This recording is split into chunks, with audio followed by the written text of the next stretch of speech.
가슴을 짓누르는 종로의 답답한 공기를 뒤로한 채 홀로 새벽 산줄기를 타고 올라갔습니다. 차가운 새벽 공기가 폐부 깊숙이 스며들 때쯤 산 중턱에 다다르니 그곳엔 이미 쌍칼 형님이 자욱한 안개 속에서 수련을 시작하고 계셨답니다. 그때였습니다. 형님의 손을 떠난 은빛 칼날 하나가 안개를 뚫고 쏘아지더니 우람한 나무의 정중앙에 팍 소리를 내며 깊숙이 박히더군요. 흔들림 하나 없이 박힌 그 칼날은 마치 제 갈 길을 잃고 방황하던 제 심장을 꿰뚫는 일침 같았죠. 형님은 말없이 자신의 주먹과 칼날을 응시하며 종로의 주인이 가져야 할 무게가 무엇인지 온몸으로 가르치고 계셨답니다. 안개를 가르는 그 서늘한 울림은 산 아래 종로를 뒤덮은 그 지독한 배신과 굴욕의 잔상을 다시금 일깨웠습니다. 신마적과의 처절했던 사투가 구마적의 차가운 중재로 허망하게 멈춰 섰을 때 선술집을 메운 것은 비겼다는 안도감이 아니라 뼈를 깎는 듯한 굴욕의 무게였습니다. 구마적은 내 체면을 봐서 이쯤 해두게라며 판을 깼지만 그것은 쌍칼 형님을 구한 것이 아니었죠. 오히려 수많은 아우가 지켜보는 앞에서 그의 마지막 자존심을 갈기갈기 찢어버린 사형 선고보다 더한 모욕이나 다름없었답니다. 정적만이 흐르는 선술집 안에서 신마적이 내뱉던 비릿한 웃음소리는 여전히 제 귓가를 맴돌며 심장을 긁어대고 있었어요. 아지트로 향하는 길, 제 앞을 걷는 쌍칼 형님의 뒷모습을 바라보는데 가슴 한구석이 납덩이를 매단 듯 먹먹해지더군요. 평소라면 종로의 하늘을 다 짊어질 듯 당당했던 그 넓은 어깨가 오늘 밤엔 뼈를 에어내는 칼바람 앞에 놓인 촛불마냥 한없이 가늘고 초라해 보였거든요. 이정목의 오야붕이라는 화려한 명패 뒤에 숨겨진 무너져가는 거인의 작은 어깨는 보는 이의 숨을 턱 막히게 할 정도로 위태로워 보였죠. 이정목 아지트에 도착했을 때도 공기는 금방이라도 터질 듯 팽팽하기만 했어요. 사무실에 들어서자마자 쌍칼 형님은 아무 말 없이 독한 술을 연거푸 들이켰습니다. 자욱한 담배 연기 너머로 비치는 형님의 얼굴엔 깊게 파인 주름마다 말로 다 못할 시름이 가득 고여 있었죠. 구마적이 내린 세금 2배 인상이라는 가혹한 명분은 우리 식구들의 목숨줄을 죄는 교수형 밧줄이나 다름없었으니까요. 형님은 소리 없는 비명을 지르며 그 고통스러운 압박을 온몸으로 견뎌내고 있었던 것이었죠. 그때였습니다. 아지트 문이 거칠게 열리며 어둠을 뚫고 구마적이 다시 모습을 드러냈어요. 조금 전까지만 해도 세금을 올리라며 우리를 벼랑 끝으로 밀어넣던 그가 이제는 마치 해결사라도 된 양거드름을 피우며 자리에 앉더군요. 그의 눈빛은 평소 보여준 포식자의 그것보다 훨씬 더 잔인하고 치밀해 보였답니다. 쌍칼, 세금 낼 자금 때문에 고민이 많지? 구마적의 그 나직한 목소리는 위로가 아니라 우리를 더 깊은 수렁으로 밀어넣기 위한 독 묻은 화살이었어요. 구마적은 품속에서 서류 한 장을 꺼내 탁자 위에 툭 던져놓았습니다. 하야시와 이미 입을 맞춘 듯 일본산 저질 비단을 조선산으로 둔갑시켜 팔면 세금 문제를 단숨에 해결할 수 있다는 비열한 제안이었죠. 그것은 상인들을 돕는 길이 아니라 그들의 애국심을 이용해 마지막 한 방울의 고혈까지 짜내려는 하야시의 설계였거든요.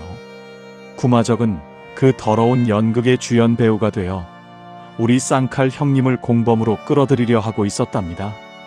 저는 그 광경을 지켜보며 주먹을 피가 나도록 꽉 쥐어야만 했어요.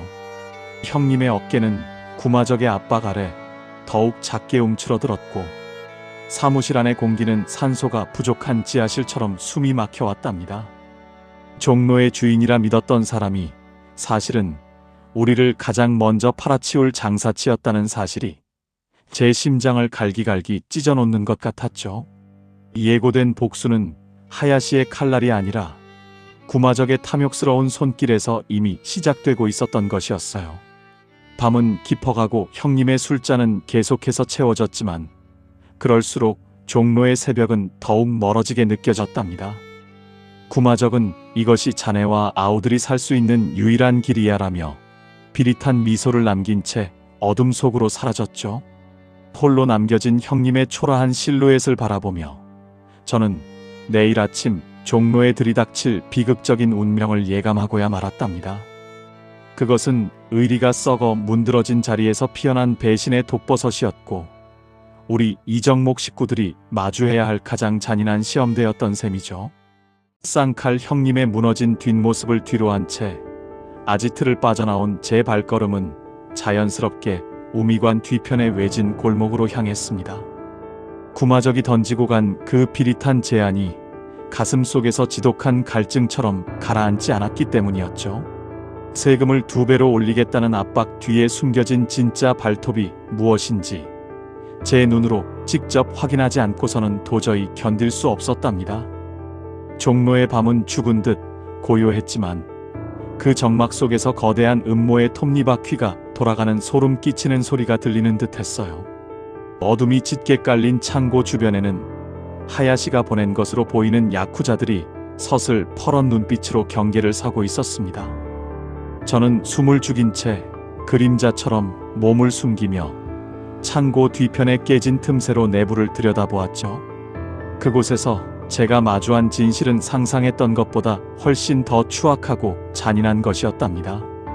촛불 하나에 의지한 채 분주하게 움직이는 구마적의 부하들, 그리고 그들 사이에서 차가운 미소를 지으며 지휘를 내리는 하야시의 모습이 제 망막을 찢어발기는 것 같았거든요.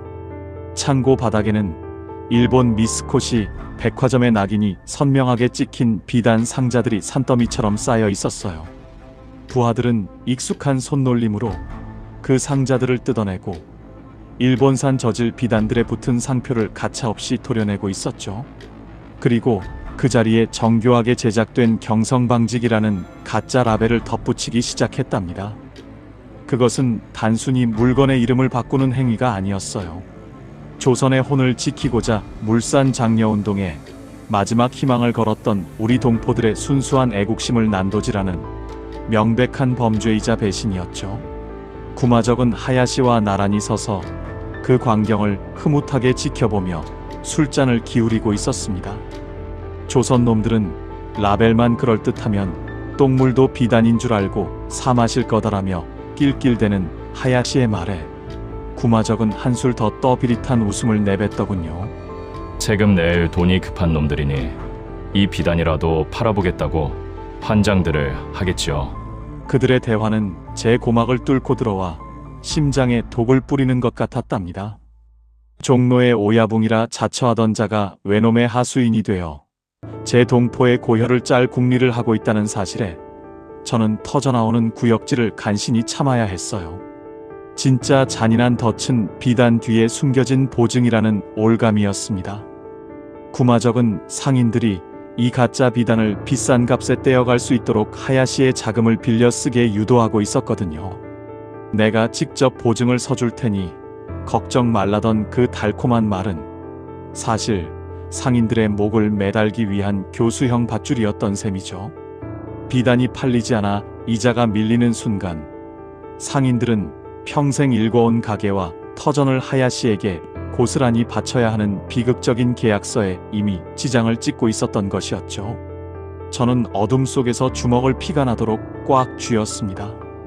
수표교 너머에서 들려오던 옛 동료들의 희망 섞인 노래가 이 추악한 배신의 현장 위로 겹쳐지며 제 가슴을 도려내더군요. 구마적은 이제 더 이상 제가 존경하던 주먹의 어른이 아니었어요. 그는 종로를 팔아치우는 거간꾼에 불과했고 그가 내세우는 의리는 썩어 문드러진 명분에 지나지 않았답니다. 하야시의 담배 연기가 창고 안을 가득 채울수록 우리 조선 상인들의 미래는 저 연기처럼 속절없이 흩어질 위기에 처해 있었죠. 작업이 끝난 비단들이 하나둘 달구지에 실리는 것을 보며 저는 비로소 뼈저리게 깨달았습니다. 세금을 2배로 올리겠다는 구마적의 명령은 상인들을 극한의 자금난으로 몰아넣어 이 가짜 비단과 사체의 늪에 스스로 발을 담그게 하려는 치밀한 사전 작업이었다는 사실을 말이죠. 형님의 초라했던 어깨 위로 드리웠던 그 짙은 그림자가 무엇인지 이제야 그 정체를 온전히 마주하게 된 것이었어요. 종로의 새벽은 아직 멀었지만 제 가슴 속에는 이미 구마적의 질서를 무너뜨릴 거대한 분노의 불꽃이 타오르기 시작했답니다. 이대로 물러설 수는 없었습니다. 하야시와 구마적이 짜놓은 이 정교한 판을 제 손으로 직접 부수지 않는 한 종로 상인들의 눈물은 피눈물이 되어 이 거리를 적실 것이 분명했으니까요. 저는 어둠을 뚫고 창고를 빠져나오며 굳게 결심했습니다. 내일 정오, 세금을 내지 못했다는 핑계로 우리를 압박해올 뭉치와 그 배후의 구마적에게 주먹이 지켜야 할 진정한 명분이 무엇인지 똑똑히 보여주겠다고 말이죠. 그것은 단순히 종로의 주인을 가리는 싸움이 아니라 배신당한 동포들의 눈물을 닦아주기 위한 처절한 전쟁이 될 것이었거든요. 폭풍 전야의 정막 속에 종로의 밤은 더욱 깊어갔지만 제 눈빛만큼은 그 어느 때보다 날카로운 사명을 띠고 타오르고 있었답니다. 창고에서 목격한 그 추악한 진실을 가슴에 깊이 묻고 아지트로 돌아왔을 때 사무실 문 틈으로 새어나오는 가녀린 등불빛을 바라보며 저는 한참을 망설였습니다.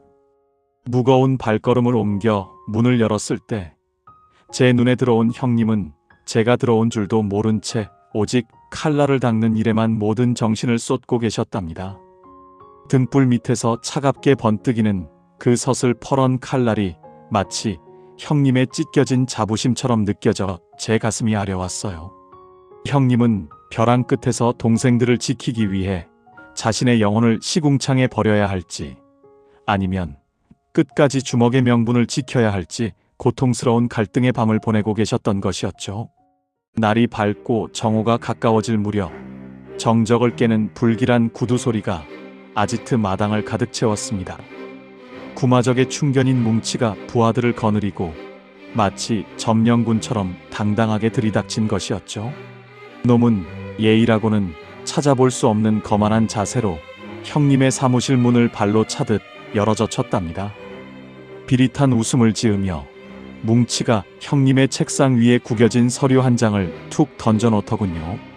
쌍칼, 이게 마지막 기회다. 장충동, 도남동, 경성의 다른 지역 오야봉들은 이미 다 여기 사인했다. 놈의 목소리에는 승리자의 오만함이 가득 배어 있었죠. 이제 이 종로 천지에 구마적 오야봉의 명을 거역하는 건 내놈들 이정목뿐이야. 정오까지 세금과 함께 이 일본산 비단 유통 동의서 들고 직접 오지 않으면 내놈들은 오늘부로 종로에서 지워질 거다. 알겠냐? 뭉치가 비웃음을 남기고 사라진 뒤 아지트에는 숨이 막힐 듯한 적막만이 감돌았습니다. 다른 지역 오야봉들이 모두 무릎을 꿇었다는 사실은 우리 식구들에게 절망보다 더한 고독으로 다가왔죠.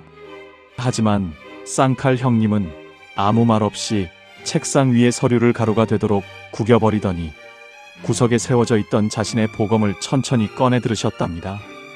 평소보다 유독 작아 보였던 형님의 어깨가 그 순간만큼은 종로 전체를 덮을 만큼 거대하게 느껴졌어요. 형님은 칼날을 수건으로 정성스럽게 닦아내며 나직하지만 서늘한 목소리로 말씀하셨습니다. 두하나, 주먹이 명분을 잃으면 그건 깡패일 뿐이다.